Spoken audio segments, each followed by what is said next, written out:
Sir, being a loyalista for how many years? Being in politics for how many years? If you can speak one-on-one sa mga loyalista of what happened on midterms election and what is going on sa term ng ating presidente, how can you talk to them or what can you tell them right now to your position of what do you think moving forward for the loyalista group? Thank you.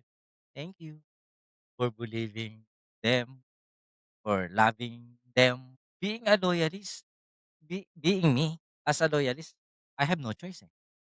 I've been from a place where we grow up together with them. I'm speaking with the president, with his family. I don't have enough choice than to support them. Secondly, I witness who they are, how they are. So if I talk to a certain loyalist, so I have to thank them and praying and asking them to continue if they can continue to pass the knowledge, pass the truth, kung ano yung mga nalaman nila, kung ano yung mga na-experience nila sa pagiging loyalist. That is a good legacy. Na yung tayo yung nagkukuwento at maipasa natin sa mas mga nakababatang posibleng maging loyalista. Not loyalista na maging sunod-sunuran kahit na kamalian. That is not a loyalist. A loyalist is stand for the A loyalist is executing good deeds. A loyalist is helpful. Ang tunay na loyalista makabayan yan, ang loyalista. So if you are saying that you are loyalista but you are saying nagbibintang ka ng wala kang panunay, you are not a loyalist. So this is a challenge for everyone. If you really love your country, you don't need to become a loyalist. Correct, correct. All you have to do is to be a good person. Hindi ko na hiniling na maging mabuti kang Pilipino.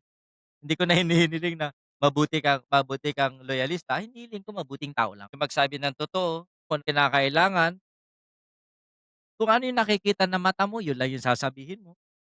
Kung ano yung nasaksihan mo, yun lang yung ikukuwento mo. Wala ng extra story behind on that. So, yun lang. On the spirit of 2026 coming in, actually this is the start. Kaya naman pinakamagandang umpisa ito para gumawa ng mabuti.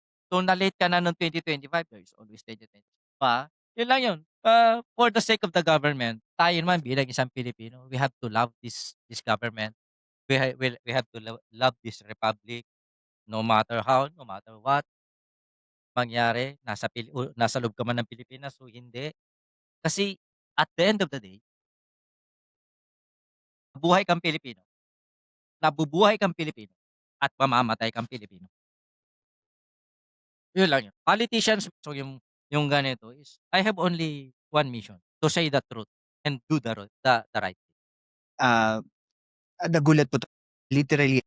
Apple Pencil ko sinusulat ko yung mga sinasabi niya. It was, I would say this is mind-blowing. Knowing you, I never see you like this part and thank you po. Ganyan po pala kay kalalim talaga mag-isip. And I think because hindi ko kasi nakikita yung side na kasi usually, di ba? Actually, talaga nakakakilala sa'kin, Brother Billy, yung mga Mhm. nakakasalamuha ko, yan lang yun. Ako hindi ko naman masisisi yung mga the people judging me kasi nakita nila ako nung panahon ng bruskong pa, walang patumangang that's the fight before, eh. Yan yung laban noon, 5 years ago. Yan yung laban noon 5 years ago, murahan, murahan, murahan. But I'm telling you, yung mga papasok sa vlogging, Mhm. wag niyong umpisahan dun. Sinasabi ko, advice ko lang sa mapapasok sa mga political genre, wag niyong Mhm. umpisahan dun. Let the people know you immediately for what you are. Hayaan mong suportahan ka kung ano ka, wag ka ring mabubuhay kung ano ang gusto nila. Just live your life. Like that. Yan ang pinaka importante.